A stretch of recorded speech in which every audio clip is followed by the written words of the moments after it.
दोस्तों income tax return form में बहुत बड़े बदलाव किए गए हैं असेसमेंट ईयर 26-27 से। तो आप इस वीडियो को अंत तक जरूर देखिएगा ताकि आप समझ पाएँ कि कौन से बड़े बदलाव किए गए हैं salaried person, businessman, senior citizen के लिए, ताकि आप सही रिटर्न फाइल कर पाएँ और इनकम टैक्स की पेनल्टी से बच पाएँ। रेगुलर अपडेट के लिए CS सिंह यूट्यूब चैनल को सब्सक्राइब कर लें ताकि आपको टैक्स के रेगुलर अपडेट मिलते रहें और आप इनकम टैक्स की कंप्लायंस कर पाएँ। दोस्तों सबसे पहले जो बड़ा बदलाव किया गया है वो फ्यूचर एंड ऑप्शन से रिलेटेड किया गया है। जो व्यक्ति शेयर मार्केट में डील करते हैं उनकी फ्यूचर एंड ऑप्शन से ट्रेडिंग थी, तो उस केस में बिजनेस की ITR फाइल करनी होती थी। नॉर्मली ITR 3 ऐसे व्यक्ति फाइल करते थे, तो वो टर्नओवर दिखाने के लिए स्पेसिफिक कॉलम दे दिया गया है। इसके अलावा आपको इनकम कितनी हुई है फ्यूचर एंड ऑप्शन ट्रेडिंग से, इसके लिए भी सेपरेट रिपोर्टिंग मांगी गई है। तो इस प्रकार हाई वॉल्यूम जो व्यक्ति करते हैं फ्यूचर ऑप्शन में उनकी ट्रैकिंग की जाएगी इनकम टैक्स डिपार्टमेंट के द्वारा। तो एक वेलकम मूव है, क्योंकि पहले बहुत कन्फ्यूज़न थी कि टर्नओवर कहाँ पे दिखानी है और इनकम में क्या दिखाना है। तो अभी से सरकार ने ख़त्म किया है नए ITR फॉर्म में। दोस्तों माइक्रो एंड स्मॉल इंटरप्राइज के केस में अगर आप उनसे कोई भी माल खरीदते थे तो आपको उन्हें टाइमली पेमेंट करनी होती है 45 दिन के अंदर अगर आपका एग्रीमेंट है, अगर एग्रीमेंट नहीं तो 15 दिन के अंदर, अदरवाइज़ आपकी पेमेंट को डिसअलाउ कर दिया जाता था। अगर आप इन्हें बाद में पेमेंट करते थे विद इंटरेस्ट भी करते थे तो अब वो इंटरेस्ट भी डिसअलाउ होगा और इसकी सेपरेट रिपोर्टिंग होगी इनकम टैक्स रिटर्न फॉर्म में। इसके लिए अदर इन्फॉर्मेशन में सेपरेटली मांगा गया है कि सेक्शन 23 के अंतर्गत कौन सा इंटरेस्ट है जो आपने पे किया है, यानी कि डिलेड पेमेंट पे, तो वो भी डिसअलाउ किया जाएगा, इसकी रिपोर्टिंग की जाएगी। इसके अलावा दोस्तों शेड्यूल IF में भी चेंजेस किया गया है, यानी कि पार्टनरशिप फर्म अपने पार्टनर को जो रेम्यूनरेशन देती थी उसके ऊपर TDS कटता था, तो अब इसकी सेपरेट रिपोर्टिंग मांगी गई है। जैसे ही पार्टनर अपनी रिटर्न को फाइल करेंगे तो उन्हें बताना होगा कि उन्हें कितना इंटरेस्ट मिला है, कितना रेम्यूनरेशन है, क्योंकि इसके अकॉर्डिंग ही जो TDS की मैचिंग है वो की जाएगी। और इस केस में नोटिस भी आ सकते हैं अगर मिसमैच होगा। तो आप इंश्योर करेंगे अगर आप पार्टनर है किसी पार्टनरशिप फर्म में तो अपनी सही रेम्यूनरेशन ही इन टेबल में फिल करें कि शेड्यूल IF में। इसके अलावा दोस्तों ITR को रिवाइज़ करने की टाइम लिमिट सरकार ने एक्सटेंड की है। पहले 31 दिसंबर तक रिटर्न को रिवाइज़ कर सकते थे, अब आप 31 मार्च तक कर पाएंगे। लेकिन अगर आप 31 दिसंबर के बाद रिटर्न को रिवाइज़ करेंगे तो आपको फ़ीस पे करनी होगी। अगर टोटल इनकम 5 लाख से कम है तो 1000 रुपये की, और अगर 5 लाख से ज़्यादा है तो 5000 रुपये की। तो इसके लिए सेपरेट कॉलम ITR में ही दिया गया। जैसे ही आप रिवाइज़ करेंगे ITR को 31 दिसंबर के बाद, तो उस केस में आपको लेट फीस के साथ ही जो है रिवीजन करनी होगी, पहले पे करनी होगी, उसके बाद ही आप ITR को रिवाइज़ कर पाएंगे। एक और बहुत बड़ा बदलाव दोस्तों डोनेशन से रिलेटेड हुआ है। बहुत से व्यक्ति पॉलिटिकल पार्टी को डोनेशन देके डिडक्शन क्लेम करते थे, तो अब उन्हें name of the political party और पैन जो है पॉलिटिकल पार्टी का वो भी देना ज़रूरी होगा। तो पहले जहाँ पे आप डेट, अमाउंट, IFSC ही एंटर करते थे, अब आपको ये डिटेल भी देनी है। तो अगर आपने ऐसी कोई डोनेशन की है तो उस केस में ये डॉक्यूमेंट पहले ही रेडी रखें ताकि आप सही रिटर्न भर पाएँ। दोस्तों डोनेशन से रिलेटेड जो शेड्यूल था 80G का, उसमें भी बदलाव किया गया है। अब आपसे ट्रांजैक्शन रेफरेंस नंबर मांगा जाएगा कि आपने कब ये ट्रांजैक्शन की है, RTGS के द्वारा, NEFT के द्वारा, IMPS, वो एंटर करना है, और IFSC कोड जो बैंक का है वो भी एंटर करना होगा। तो दोस्तों जहाँ पे आप पहले name of the donee, PAN of the donee ही देते थे, तो अब ये एडिशनल डिटेल भी आपको देनी होगी। इसलिए अपनी बैंक स्टेटमेंट से पहले ही ये इन्फॉर्मेशन रिट्रीव करके रखें ताकि आप सही ITR फाइल कर पाएँ। दोस्तों अब ITR को फाइल करने की डेट को भी बढ़ाया गया है। जिन व्यक्तियों का ऑडिट नहीं होता है, बिजनेसमैन है, वो ITR 3, ITR 4 फाइल करते हैं, तो उस केस में वो 31 अगस्त तक रिटर्न को फाइल कर पाएंगे बिना किसी लेट फीस के।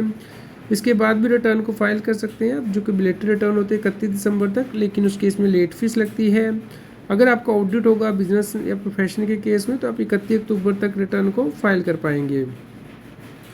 ITR 4 बहुत से व्यक्ति फाइल करते हैं, प्रिजम्पटिव स्कीम है जहाँ पे कि आप अपना 8%, 6% या 50% दिखाते हैं। प्रोफेशनल के केस में 50% डीम्ड इनकम, अदरवाइज 8% या 6% आप दिखाते हैं। तो वहाँ पे जब आप बैलेंस शीट फीड करते थे तो वहाँ पे इन्वेस्टमेंट के लिए कोई सेपरेट कॉलम नहीं दिया गया था, तो अब इन्वेस्टमेंट आप अलग से डिस्क्लोज करेंगे। अगर आप ITR 4 फाइल कर रहे हैं, अगर आपके पास इन्फॉर्मेशन अवेलेबल है तो आपको ITR फॉर्म में दिखानी होगी कि अगर आपने कहीं इन्वेस्टमेंट की है तो उसकी डिटेल भी फिल करनी होगी।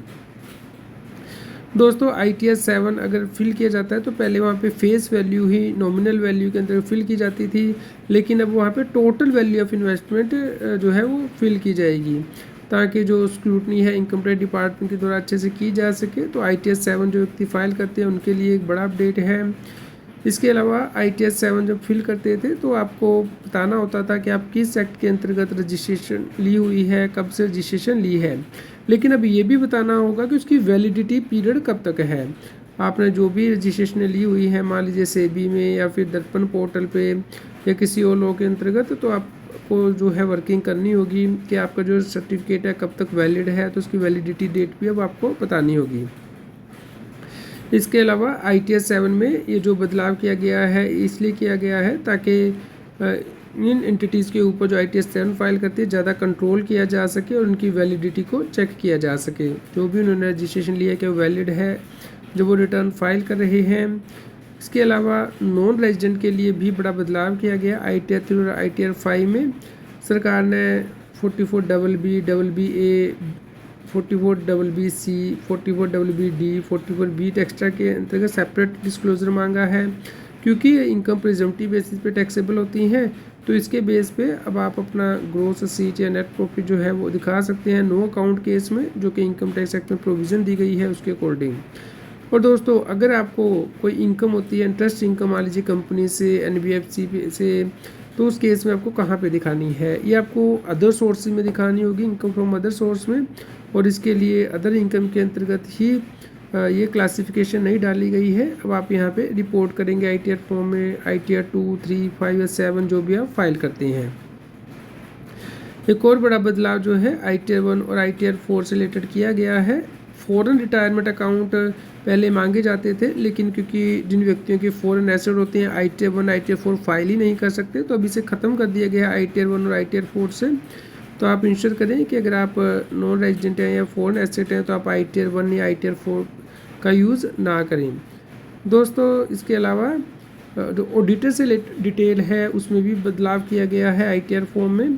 पहले जहां आपको ऑडिटर से रिलेटेड डिटेल देनी होती थी, जैसे कि membership number of the auditor, name of the auditor, proprietorship firm it extra, तो अब ये सभी डिटेल की ज़रूरत नहीं है, क्योंकि तो आप ऑलरेडी जब टैक्स ऑडिट कराते हैं तो इनकम टैक्स के पोर्टल पे चला जाता है। तो इसलिए इन डिटेल को ख़त्म करके अब सिर्फ जो ऑडिट रिपोर्ट है उसका acknowledgement number, date of filing मांगा जाएगा, पैन नंबर, प्रोप्राइटरी फर्म, तो उसके बेस पे ये इन्फॉर्मेशन जो है इनकम टैक्स के पोर्टल से वेरीफाई कर ली जाएगी। दोस्तों कैपिटल गेन की जो बाइफिकेशन 22 जुलाई से पहले अगर आपने सेल किया था 23 जुलाई से पहले या 23 जुलाई के बाद, वो ख़त्म कर दी गई है, क्योंकि लास्ट ईयर इसमें बदलाव किया गया था। जब सरकार नई बनी थी तो ये नई प्रोविज़न डाली गई थी, लेकिन अभी साल से इसकी रिक्वायरमेंट नहीं है, तो इसलिए शेड्यूल कैपिटल गेन में इसे हटा दिया गया है। इसके अलावा दोस्तों प्रिजम्पटिव जो स्कीम लेते हैं इलेक्ट्रॉनिक मैन्युफैक्चरिंग के केस में NRIs, उनके लिए भी सेपरेट डिस्क्लोजर 44BBD के अंतर्गत वो कर सकते हैं ITR 3, 5 या फिर 6 में। इसके लिए बदलाव ITR 4 में किया गया है। और दोस्तों अगर आपको कंसेशनल इंटरेस्ट इनकम मिलती थी, जैसे कि 9% मिलती थी, तो इसके लिए सेपरेट डिस्क्लोजर दिया गया इनकम फ्रॉम अदर सोर्स में, तो आपके लिए एप्लीकेबल है। तो सेपरेट आपको इसे डिस्क्लोज करना है अपने रिटर्न फॉर्म में। दोस्तों अगर किसी व्यक्ति से सब्सटेंशियल कंट्रीब्यूशन मिलता था, ITR 7 फाइल की जाती थी, तो उस केस में बताना होगा कि इस व्यक्ति से मिला है, कंट्रीब्यूशन अमाउंट कितना है, कंट्रीब्यूशन टाइप क्या है, क्योंकि अगर करंट ईयर में 1 लाख से ज़्यादा का कंट्रीब्यूशन मिल रहा है या फिर एग्रीगेट 10 लाख से ज़्यादा, तो इसकी रिपोर्टिंग होती थी। पहले 50,000 की लिमिट थी, लेकिन सरकार ने इसे बदल दिया था, तो इसी के लिए जो डिस्क्लोजर रिक्वायरमेंट है ITR 7 में वो चेंज की गई है। इसके अलावा पॉलिटिकल पार्टी अपनी रिपोर्ट कहाँ पे सबमिट करती है, क्या इलेक्शन कमीशन के पास या फिर स्टेट इलेक्शन कमीशन के पास, वो उन्हें बताना होगा जो वो ITR 7 फाइल करेंगी पॉलिटिकल पार्टीज़। तो इसके लिए बदलाव किया गया है। और दोस्तों अगर आप रिप्रेजेंटेटिव असेसी के तौर पे रिटर्न फाइल करते थे, तो पहले आपको नेम, पैन, आधार एक्स्ट्रा देना होता था, लेकिन अब सिर्फ नेम, ईमेल और कॉन्टैक्ट नंबर ही देना होगा अगर आप किसी और व्यक्ति के बिहाफ पे रिटर्न फाइल कर रहे हैं रिप्रेजेंटेटिव असेसी। और दोस्तों एक और बड़ा बदलाव किया गया है वो एड्रेस से रिलेटेड। पहले आपको ITR फॉर्म में एक ही एड्रेस दिखाना होता था, लेकिन अगर आपके एड्रेस अलग है, मान लीजिए प्राइमरी एड्रेस अलग है, सेकेंडरी अलग है, आप जॉब कहीं और कर रहे हैं जबकि परमानेंट एड्रेस आपका कहीं का है, तो आप चाहते हैं दोनों पे आपको कम्युनिकेशन भेजा जाए, तो अब आप ऐसा कर पाएंगे।